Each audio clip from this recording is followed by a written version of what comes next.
Hey guys, Arsena here, and I am back with another IVF pregnancy update. My last video was an update on my second trimester, and today's video should be an update on my third trimester, but I'm actually 11 days postpartum. Our baby girl Serenity came at 36 weeks, so I thought today I would just make sure to document and share my birth story, my induction story, a positive induction story. I know there's so many stories online that speak negatively about inductions, and so I thought I'll share today what my experience was like. Maybe it'll help someone else because it was a very positive experience, and I'm just over the moon. Hopefully the lighting's okay. I don't have all my stuff set up. I'm not in the mood for all of that. So I got my little egg lamp that's for feeding the baby at night right here. Hopefully that's doing enough. But yes, so last update was second trimester. I posted on my social media that I went to like my 31 week appointment, and the nurse asked how I was doing, and I was just like, and she was just like, it ain't cute no more, is it? And I was like, no, it's getting real. I was starting to get really, really large, really, really uncomfortable. And so the only relief that I found during the third trimester was getting in water, like the pool, our neighborhood pool. And so walking around and stretching in that, I felt weightless. I started picking up prenatal yoga. I was already going, but making sure I was more consistent, just to help move my body and help get some relief. But things started getting intense at my 31 week checkup. Serenity was 3 pounds and 10 ounces. And they estimated she'll probably be around 7 pounds when she was born, which we had planned for a 39-week induction. Is highly encouraged for IVF patients because the placenta can give out a little bit sooner. There's increased chances of stillbirth. We don't speak that over any IVF pregnancies, but these are some of the reasons they encourage it. And I've had, other IVF friends I've met along the journey. Everybody had different beliefs and ideas. Sorry, I gotta close this up. Everybody had different beliefs and ideas. And where I was at is that I really felt like induction was for me. I had, this story, and I've documented my IVF journey, has been so much about me healing and trusting medical professionals, even though I had not, with all the years of unexplained infertility that turned out to be untreated endometriosis. But my experience through IVF was great, and I really didn't want to take this detour in trying to take things back into my own hands and my own understanding. So to me, an induction at 39 weeks sounded great. I thought, okay, we can schedule, dog boarding, which if you hear crunch, crunch, crunch, is my dog playing with one of her new toys right now. I thought, okay, we could schedule getting the house clean, getting the car detailed, like boom, we at least know when to, go into the hospital, all these things. So finally we committed to that plan, because you can decline an induction if that's not what you want. And everything had been going fine at maternal fetal, which is high risk, doctors that you are referred to as an IVF patient. So what happened to where I was induced at 36 weeks?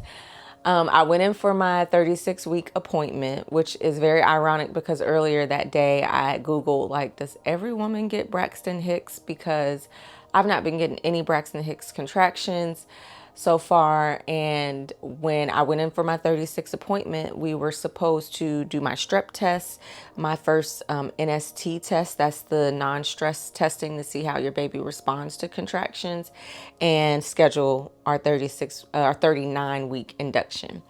Those were the things on the agenda that day. So I went in. All the appointments up to then had been uneventful. So I just told my husband I would be doing that one by myself. It'd be cool. No need to take off work for them to, it's fine. So I go in by myself. They hook me up to do the NST. I've got the bands around me and stuff like that. Mind you, I'm very huge at this point. I didn't realize that till looking back after having Serenity at 36 weeks. Like, I was about to pop.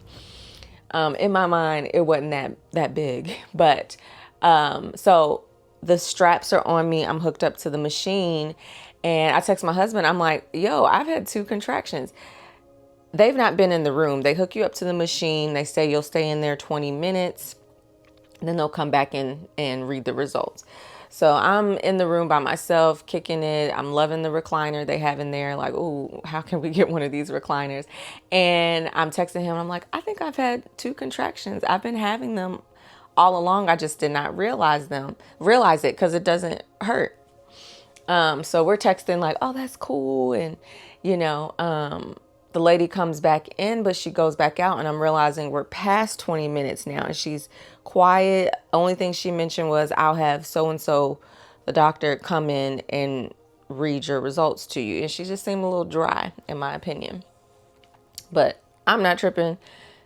I'm thinking, you know, we've got, 3 more weeks until baby girl gets here. The doctor comes in and she's like, I would advise you to go straight to the hospital right now for more monitoring. Serenity's not responding well to the contractions. She's having decelerations in her heartbeat whenever you contract. And she's not having a lot of the accelerations that we look for. And so I thought, okay, I'm still cool as a cucumber. I know they just do a lot of testing and they want to be sure. So I tell my husband, all cool. Appointment's going to move from my OBGYN office to the hospital. And I go to the hospital, follow all the instructions that we learned when we did the hospital tour. So pulling up around the curb, doing the whole valet, the whole shindig. I'm like, this is really good practice for the real day. Like, it's lovely. They asked if I wanted to be wheeled in. I'm like, no, there's other women there really in labor, in pain. And I'm like, I'll walk. I need to get some steps in. So I go back to a triage room, I guess you could call it. And they hook me up to the machines. The hospital moves at a much slower pace than the OBGYN office, which is why I didn't do any of my checkups there. But yeah, so they hooked me up to the machine.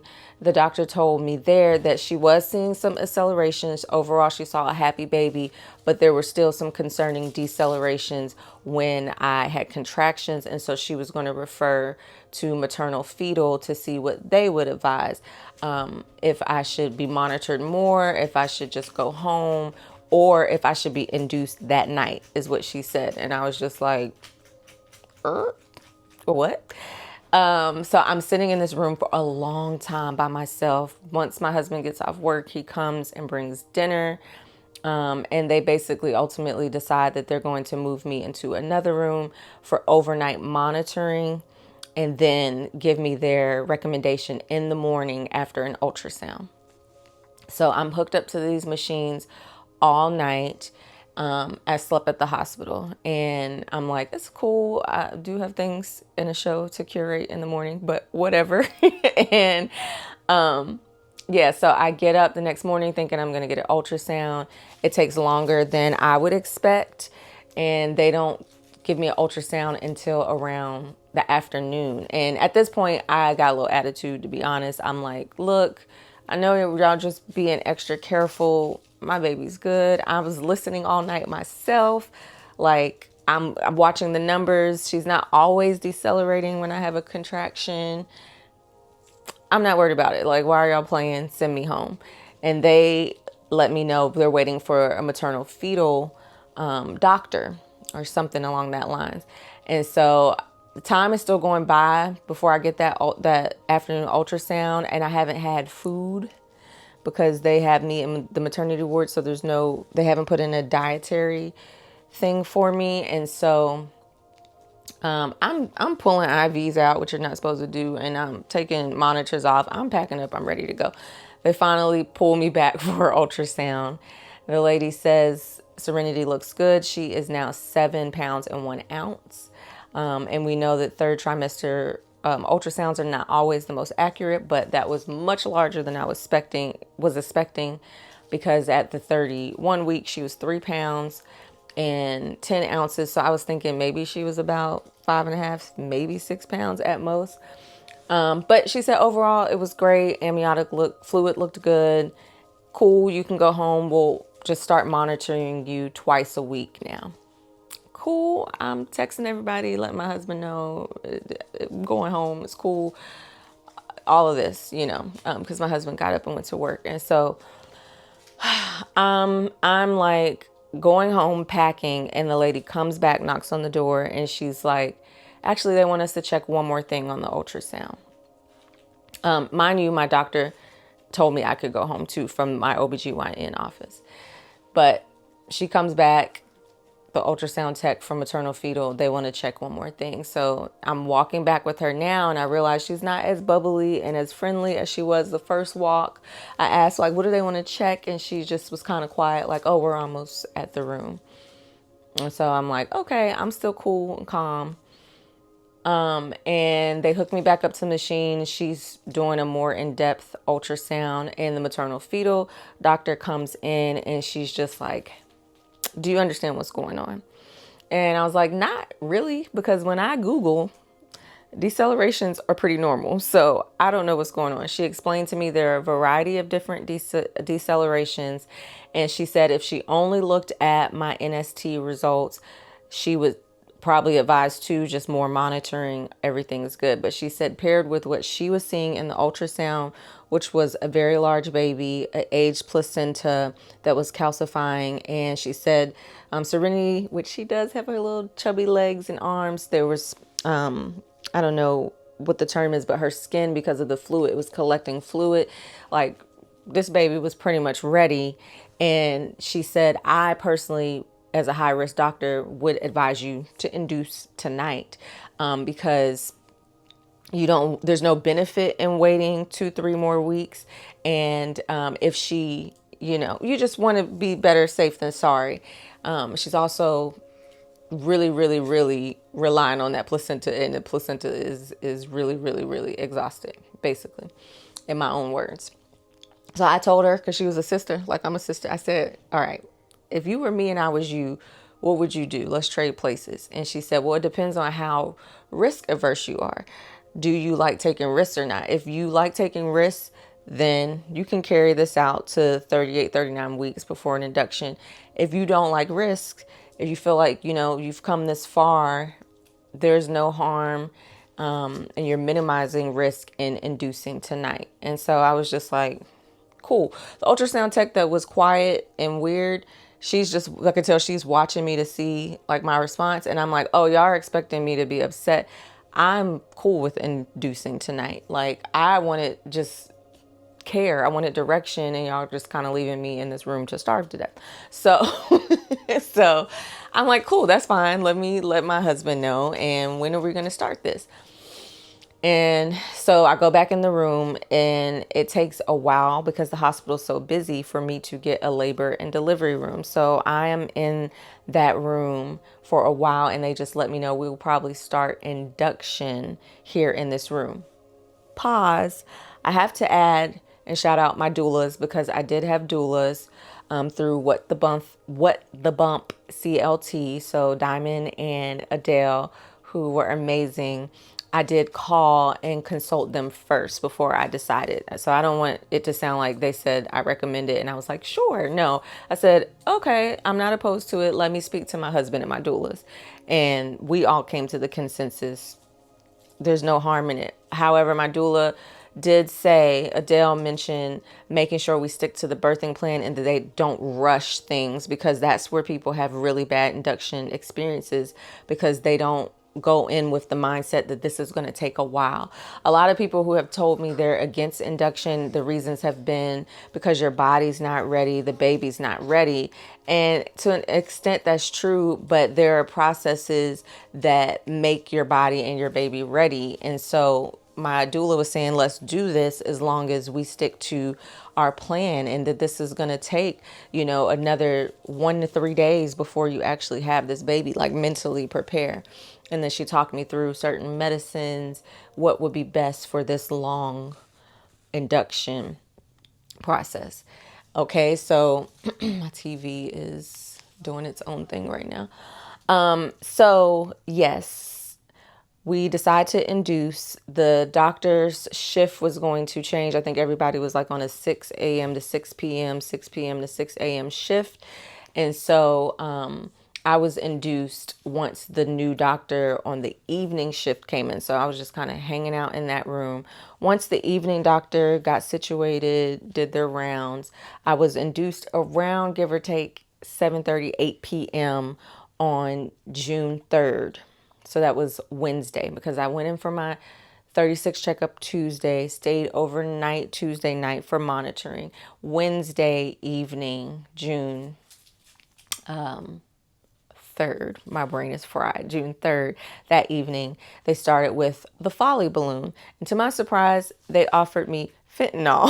So I was like, is that safe? Like, you're giving me fentanyl, like my baby? And she was just like, you'll only feel the effects for 30 minutes, long enough for us to get the Folly balloon in, and it'll be out of the baby's system within an hour. So I think I got like 25 milligrams or whatever, 25 something of that. And I felt great. I'm like, okay, cool. They get the balloon in, and then I had to prepare. And I knew from my birth plan with my doulas that that balloon would be in up to 12 hours. It ended up only being in 8 hours, because that was the most uncomfortable part of the entire birth, that balloon, leaving it in, sleeping with it in. The contractions no longer were cute. They hurt, but not labor hurt. But it was just like, this is uncomfortable. It's a lot of pressure. And I realized a lot of the times when I was pregnant where I thought, oh, I gotta go pee, it was really a contraction, and I just didn't know it. So that pressure. So there was a lot of that. There's a lot of going to the bathroom and trying to sanitize the balloon because it's hanging out of you. And yeah, finally I was uncomfortable, and they were like, we could give you a little more fentanyl and take it out because it's pretty much done. Softening your cervix, ripening your cervix, I believe is what the balloon does. And so, yeah, so they give me a little more fentanyl, and while that's in effect, they take it out. And then I finally got a room. I think it was around 3:30 or so that they took out the balloon, whatever is 8 hours after when we started.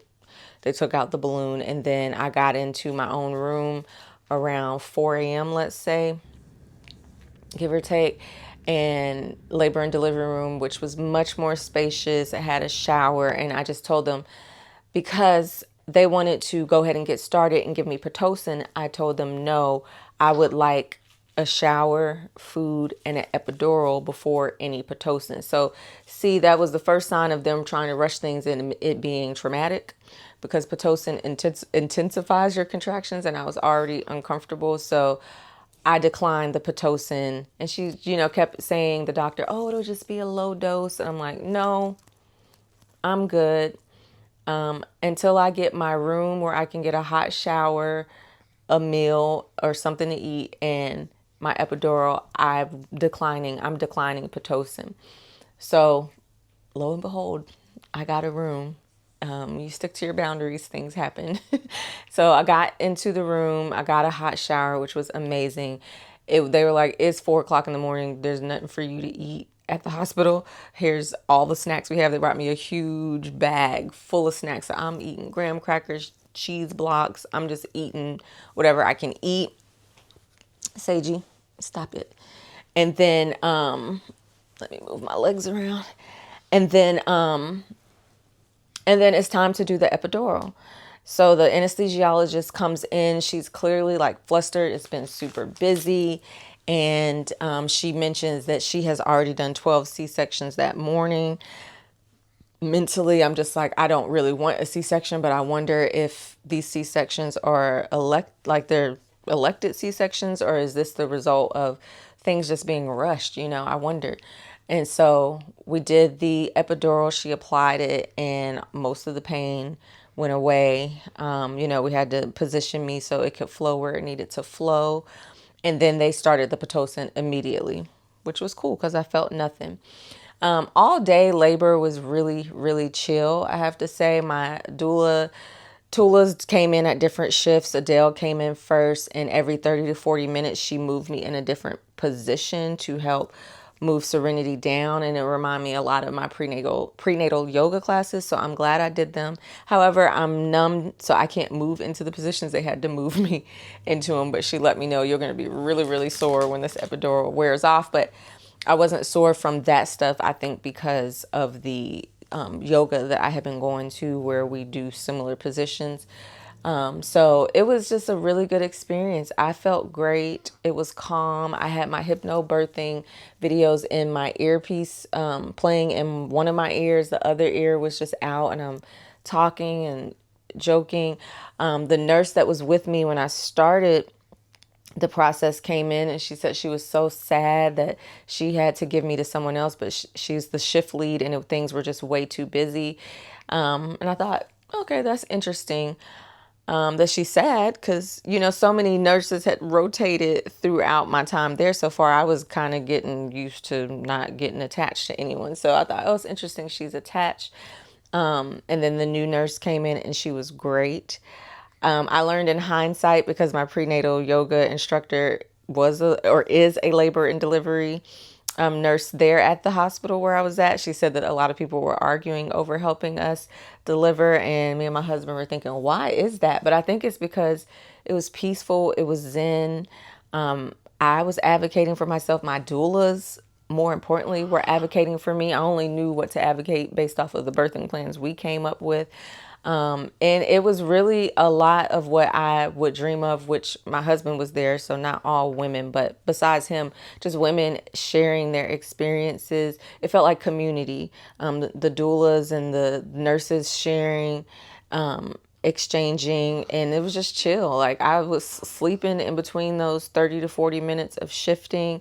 And I was already 5 or 6 centimeters dilated when they took the balloon out. And so it was, we were just like, oh, this is probably going to happen today on the 4th, sometime today by dinner time. And yeah, we got through the day. I don't remember exactly when we broke my water, but I do remember a point of them saying like, oh, you're 9.5 centimeters. So let's start doing some, dilated. Let's start doing some practice contractions. But I don't know when exactly we broke the water. I just know when we did, you still feel things with epidural. You don't feel the pain, but you feel the pressure. So I started feeling like, I can tell I would have back labor, because it was like my back was started killing me. I started shaking. I was transitioning. So like shaking, I'm like, I need tea, because I'm just, I could not get warm or regulate my body temperature for anything. And yeah, it was go time, really, but it was really calm and chill. And so, to my surprise, the doctor, when he came in, was like, I don't believe you can't eat. Research doesn't really support that. So if you want a sandwich, nothing too heavy, but if you want a sandwich, whatever you want to eat. So my husband went and got me a sandwich. So by the time I pushed, I had energy. I had food on my stomach. So I wasn't like exhausted. I had my Earl Grey tea, my hot tea that I love. Like, it was great. And then we did practice contractions. Serenity's head was like crowning pretty much. So the doctor came in and he said, okay, you're pushing at a 9. I need you to give me like a 10. And so I did the best I could. And I felt like she was just there. It wasn't a lot of pushing. It wasn't a long time. She was born at 6:37 p.m. that Thursday. So we induced Wednesday night around 7:38 p.m., somewhere in there.